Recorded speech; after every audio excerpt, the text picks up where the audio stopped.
Hello everyone, welcome to Wordsy channel.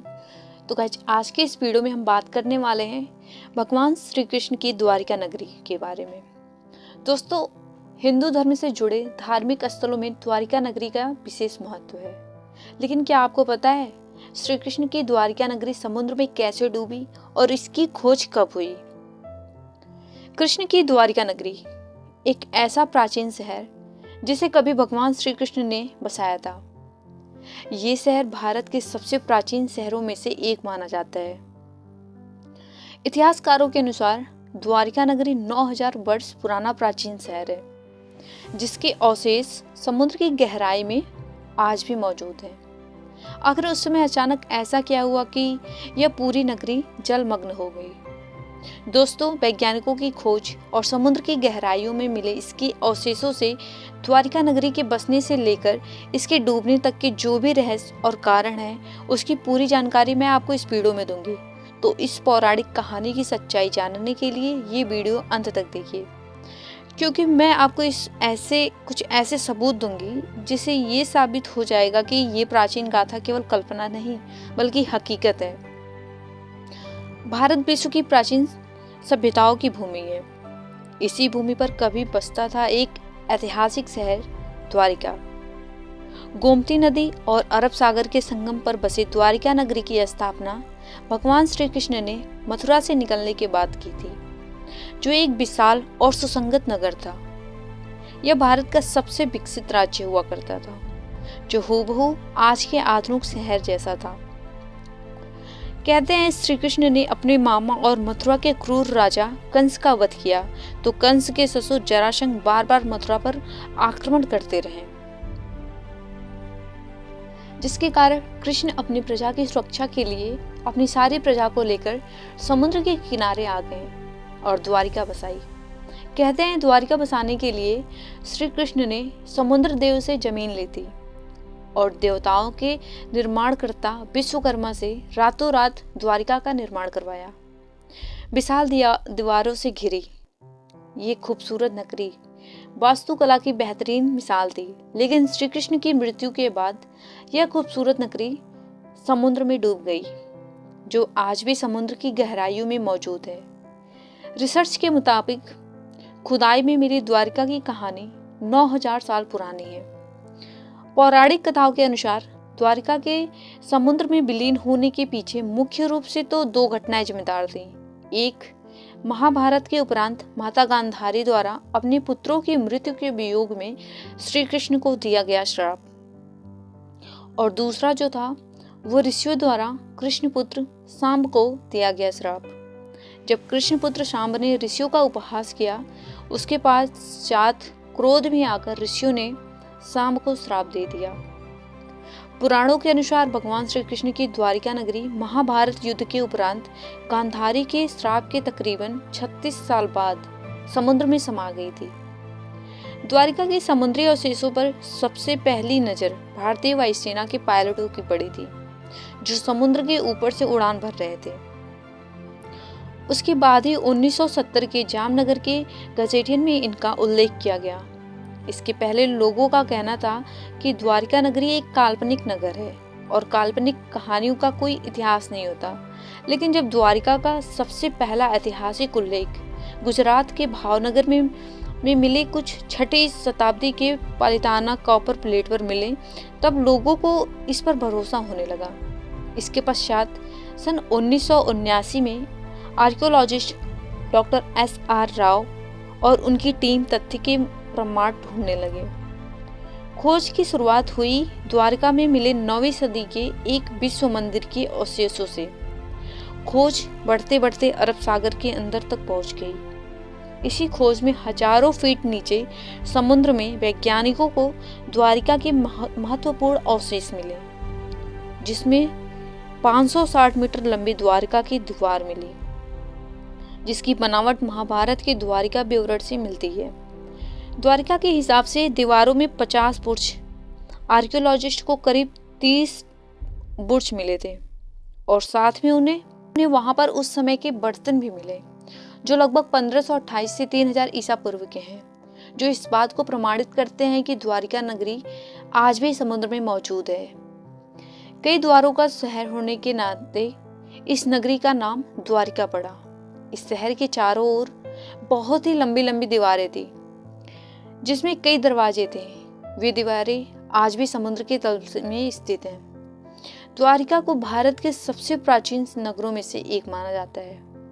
Dwarika को दावा, रावती, अनारडक, कोसा स्थली, गोमती द्वारिका, ओखा मंडल, चक्र तीर्थ, बारी दुर्ग और अंतरद्वीप के नाम से भी जाना जाता है। गुजरात राज्य के पश्चिमी सिरे पर समुद्र के किनारे पर स्थित यह द्वारिका 4 धामों में से एक धाम और 7 पवित्र पुरियों में से एक पुरी माना जाता है। द्वारिका 2 है, जिसमें से एक गोमती नदी के किनारे बसा है, जिसे द्वारिका धाम माना गया है, और दूसरा जो है उसे बेट द्वारिकापुरी कहते हैं, जहां समुद्र के मार्ग से होकर जाया जाता है। भारतीय समुद्र वैज्ञानिकों का कहना है कि देश के पश्चिमी तट पर मिले पुरातात्विक अवशेष 9000 साल से भी अधिक पुराने हो सकते हैं। 2005 में भारतीय पुरातत्व सर्वेक्षण द्वारा द्वारिका नगरी की खोज फिर से शुरू की गई। भगवान श्री कृष्ण की द्वारिका नगरी से जुड़े दावों और अनुमानों के वैज्ञानिक कसौटी पर कसे जाने का समय अब एकदम नजदीक आ गया, क्योंकि 2007 में भारतीय पुरातत्व सर्वेक्षण के निर्देशन ने जो भारतीय नौसेना के गोताखोर समुद्र में समाई द्वारिका नगरी के अवशेषों के नमूनों को सफलतापूर्वक निकाल लाए थे। गुजरात के कच्छ की खाड़ी के पास स्थित द्वारिका नगर के समुद्र तटीय क्षेत्र में नौसेना के गोताखोरों की मदद से पुरातत्व विशेषज्ञों ने व्यापक सर्वेक्षण के बाद समुद्र के भीतर उत्खनन कार्य किया और वहां पर पड़े चूने पत्थरों के खंडों को भी ढूंढ निकाला। नौसेना के साथ मिलकर चलाए गए इस तीसरे अभियान के शुरुआती नतीजों की जानकारी देते हुए भारतीय पुरातत्व सर्वेक्षण के समुद्री पुरातत्व विशेषज्ञों ने बताया कि इन दुर्लभ नमूनों को देश में ही नहीं बल्कि विदेशों के प्रयोगशालाओं को भी भेजा गया था, और वहां से मिली जानकारी और कार्बन डेटिंग शोध के मुताबिक यह नमूने 9500 साल पुराने हैं। विदेशी वैज्ञानिक इसके बारे में जानकर काफी चौंके हुए थे। इन सैंपल्स को विदेशी प्रयोगशालाओं में भेजने का असली मकसद यही था कि इन पर किसी भी तरह का कोई शक न रहे, सारी भ्रांतियां दूर हो जाए। नौसेना के गोताखोरों ने 40,000 वर्ग मीटर के दायरे में यह उत्खनन कार्य किया और वहां पड़े भवनों के खंडों के 200 नमूने एकत्र किए, जिन्हें चूना और पत्थर का बताया गया है।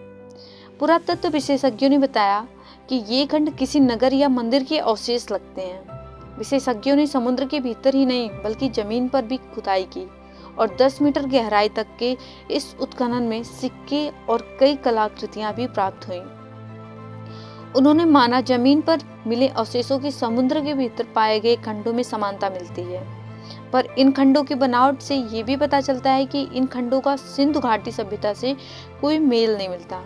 भारत के समुद्र तकनीकी विभाग के मंत्री रहे मुरली मनोहर जोशी ने पत्रकार को बताया कि ध्वनि चित्रों से मानव निर्मित शिल्प का पता तो चला ही है, साथ ही एक प्राचीन नदी का भी पता लगाया गया है जो करीब 9 किलोमीटर लंबी है और इसके किनारे पर ही इस प्राचीन सभ्यता के अवशेष और शिल्प पाए गए हैं, और समुद्र तल से जो शिल्प निकाले गए उनका भी कार्बन डेटिंग शोध किया गया, जिनसे यह पता चला कि ये भी करीब 9700 वर्ष पुराना है। यह शिल्प लकड़ियों का है और इसमें दरार पड़ने के चिन्ह हैं। मुरली मनोहर जोशी ने कहा कि उनके मंत्रालय ने इस खोज का अध्ययन करने के लिए एक दल बनाया है और ये भी पता लगाया जाएगा कि इस इलाके के जो दूसरे प्राचीन स्थानों से इसका क्या संबंध है। पुराणों और धर्म ग्रंथों से जो वर्णित प्राचीन द्वारिका नगरी और उसके समुद्र में समा जाने से जुड़े रहस्यों का पता लगाए जाने का काम पिछले कई वर्षों से रुका पड़ा था। भारतीय पुरातत्व सर्वेक्षण के निदेशक ए.के. सिन्हा ने कहा कि पानी में खोज के कार्य के लिए बड़े आधारभूत संरचना की जरूरत है। द्वारिका नगरी की खोज जैसी बड़ी परियोजना के लिए समुद्र में प्लेटफॉर्म और काफी सारी संख्या में प्रशिक्षित गोताखोरों की जरूरत होती है जो पानी में की गहराई तक जा सके। आर्कियोलॉजिकल सर्वे ऑफ इंडिया के अधिकारी रहे डॉक्टर एस.आर. राव ने नेशनल इंस्टीट्यूट ऑफ ओशियनोग्राफी के समुद्री पुरातत्व शाखा में काम करते हुए द्वारिका नगरी से जुड़े रहस्यों पर काफी खोज की। उनके नेतृत्व में किए गए प्रयासों से ही प्राचीन द्वारिका नगरी का पता लगाया गया। द्वारिका नगरी के समुद्र में समा जाने के रहस्य के बारे में पूछे जाने पर A.K. सिन्हा ने कहा कि द्वारिका नगरी का एक बड़ा हिस्सा समुद्र में डूब गया था, लेकिन इसके कारण के बारे में प्रमाण के साथ कुछ भी नहीं कहा जा सकता। द्वारिका नगरी के नष्ट होने के मत पर कई सवाल उठते हैं, जैसे कोई कहता है कि ये किसी प्राकृतिक घटना का काम हो सकता है, तो किसी का कहना है कि एलियंस ने नष्ट कर दिया होगा। पर कुछ वैज्ञानिकों का कहना है कि 9000 साल पहले जब हिम युग समाप्त हुआ तो समुद्र का जल स्तर इस कदर बढ़ा कि उसमें देश दुनिया के कई तटवर्ती शहर डूब गए और उन्हीं शहरों में से एक द्वारिका भी था। हालांकि इस मामले पर आज भी शोध जारी है और अब तक जो भी सबूत मिले हैं उनसे यही सिद्ध होता है कि ये एक असली घटना है। और हमारे बीच एक और सबूत ये है कि महाभारत में जिन 35 शहरों के बारे में लिखा हुआ है वो आज भी हमारे बीच मौजूद है। पुरातत्व विभाग को इसके कई प्रमाण मिले हैं। भारत और इसके आसपास के कई देशों का महाभारत में विवरण है। तो गाइस, ये थी भगवान श्री कृष्ण की द्वारिका नगरी। तो आज की वीडियो आपको कैसी लगी? अगर आपको ये पसंद आई है तो प्लीज़ लाइक एंड सब्सक्राइब जरूर करें।